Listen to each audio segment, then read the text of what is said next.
Patient কিন্তু return নিয়ে যাচ্ছেন আপনারা, আমার পেশেন্ট রিটার্ন নিয়ে যাচ্ছেন। যদি পেশেন্টের কিছু হয়, ঠিক আছে, পেশেন্টের যদি কিছু হয় আপনাদেরকে বলছি আমি কি 10 মিনিটের মধ্যে আপনাদের টাকা দিচ্ছি। আমি আপনার 10 মিনিটের মধ্যে টাকা দিচ্ছি, আপনাকে বলেছি, লেকিন রিটার্ন নিয়ে যাচ্ছেন আমার পেশেন্ট।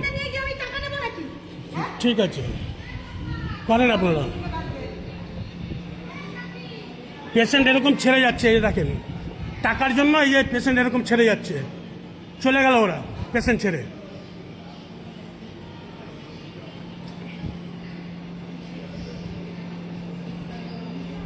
দেখছেন তো 500 বেডের অবস্থা। আয়ার এখন 200 টাকা আমি দিতে পারিনি বলে আমার পেশেন্ট এরকম ছেড়ে চলে গেল। ওটির পেশেন্ট এই যে দেখেন।